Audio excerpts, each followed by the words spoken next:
আমি শুধুমাত্র বলেছি আমাদের নবীজি 10 বছরে কখনো সালাম ফেরানোর পরে মুক্তাদিরকে সাথে নিয়ে এভাবে হাত তুলে দোয়া আমাদের মতো করেন। তিনি কি করছেন? তিনি সালাম ফেরানোর পরে ইস্তিগফার পড়ছেন 3 বার, আস্তাগফিরুল্লাহ আস্তাগফিরুল্লাহ আস্তাগফিরুল্লাহ, আল্লাহুম্মা আনতাস সালাম ওয়া মিনকাস সালাম পড়ছেন, আরো বিভিন্ন দোয়া পড়ছেন, এগুলো হাদিস দ্বারা সাবিত আছে। কিন্তু সবাইকে নিয়ে হাত তুলে মুনাজাত করছেন এরকম কোনো প্রমাণ পাওয়া যায় না। আমি কার কথা বলছি? আমাদের নবীজির কথা।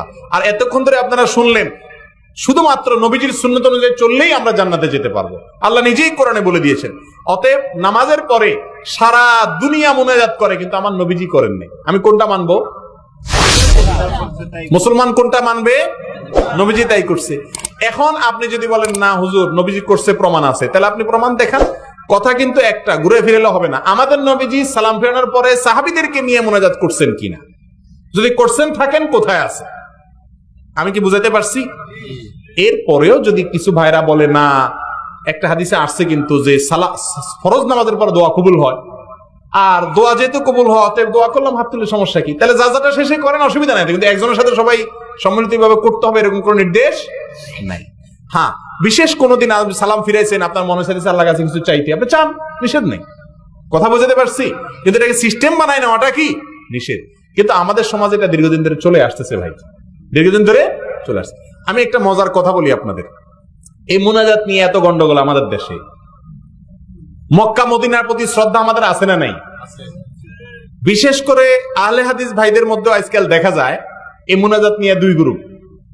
এক গ্রুপ বলে মুনাজাত আছে, আরেক গ্রুপ বলে নাই। অথচ সমস্ত আহলে হাদিস ভাইরাই মক্কা মদিনাকে খুব বেশি সম্মান করেন। করেন কি করেন না? সে মক্কা মদিনা 5 ওয়াক্ত নামাজ পড়ে ইমাম সাহেবরা মুনাজাত করেন, সম্মিলিত মুনাজাত করে না। এবার আসেন আমাদের দেশে। আমাদের দেশে ওলামায়ে দেওয়ান যারা আছেন, কওমি মাদ্রাসার হুজুর যারা আছেন, তাদের বাংলাদেশের সবচেয়ে বড় মাদ্রাসা কোনটা? হাটহাজারী মাদ্রাসা। হাটহাজারী মাদ্রাসায় 5 ওয়াক্ত নামাজ মুনাজাত আছে না নাই? নাই।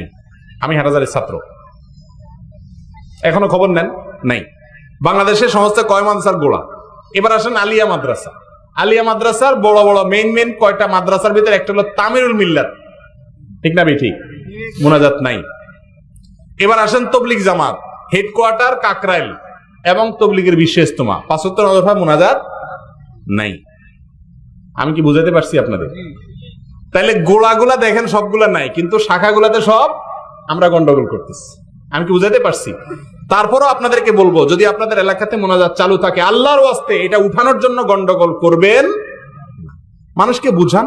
যেদিন মানুষ বুঝবে যে সালাম ফেরানোর পরে আসলে মুনাজাত না, দোয়া জিকির পড়া উচিত, সেদিন মানুষ এমনি ছেড়ে দিবে।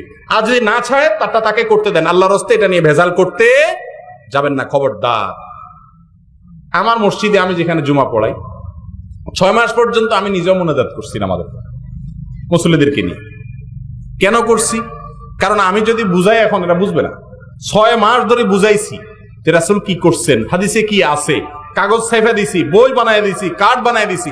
6 মাস পরে একদিন পুরো আলোচনা করার পরে আমি বলছি, আমি জিনিসটা বুঝাইলাম, আমার দায়িত্ব শেষ। আপনারা মুনাজাত করেন, আমার নিষেধ নাই, দুমসে করেন, কিন্তু আমি বলে আমি মুক্ত হয়ে গেছি, রাসূল সাল্লাল্লাহু আলাইহি ওয়াসাল্লাম কিন্তু এটা করেন। এরপরে মুসল্লিরা সবাই হাত তুলে বলতেছে না আমরা আর করবো না। আমি বললাম না, আমি তো নিষেধ করিনি, আপনারা করেন। ইমাম সাহেবরা বললাম তোলো, হাত তোলো। এখন ইমাম সাহেব তুলছে, কেউ আর তার সাথে তোলেন। আলহামদুলিল্লাহ এমনি উঠে গেছে। এই জন্য আল্লাহর ওয়াস্তে আপনাদের এলাকাতে আমি হাতে পায়ে ধরি, আমি যদি এই মাসআলা বলার কারণে আপনাদের এলাকার ভিতরে বিভক্তি হয়, তাহলে এটা আমার জন্য কষ্টের কারণ হবে। যে সমস্ত ভাইরা মুনাজাত করছে তাদেরকে বেদাতি বলে গালি দিবেন না। যে সমস্ত ভাইরা মুনাজাত করছেন না, তারা মুনাজাতকারীদের মুনাজাত হটানোর জন্য আন্দোলন করবেন না। এর চেয়ে অনেক দরকারি কাজ আছে না নাই? এর চেয়ে অনেক বড় কাজ আছে না নাই? আরে ভাই, যেহেতু মুনাজাত করতেছে তো নামাজ পড়তে আছে, আর ম্যাক্সিমাম যে নামাজে পড়তে আসেনি। মাথা ব্যথা কোনটা নিয়ে হওয়া উচিত? ওই মুনাজাত আলার মুনাজাত ছুটানোর গুরুত্ব বেশি, নাকি বেনামাজের নামাজি বানানোর গুরুত্ব বেশি? তাহলে মসজিদে কেন গন্ডগোল করতে আসে? যে মসজিদে মুনাজাত করতেছে মানুষ, আরে এই লোকগুলো তো নামাজ পড়ছে, যে নামাজই পড়তেছে না, এতে ইসলাম তো একে খারিজ হওয়ার অবস্থা। আপনি তাকে নিয়ে কেন চিন্তা করতেছেন না? ওই মুনাজাত উঠানোর জন্য এত পেরেশানি কেন? আমি কি বুঝাতে পারছি? সুন্নাহ অনুযায়ী আমরা চলবো, সুন্নাহর খেলাফ কাজ আমরা করব না। কিন্তু অন্য ভাইদেরকে সংশোধনের নামে তাদের সাথে আমরা গন্ডগোল, ফাসাদ, ঝামেলা, বিভক্তিতে যাব না। আল্লাহ তাআলা আমাদের বুঝার তৌফিক দান করুন।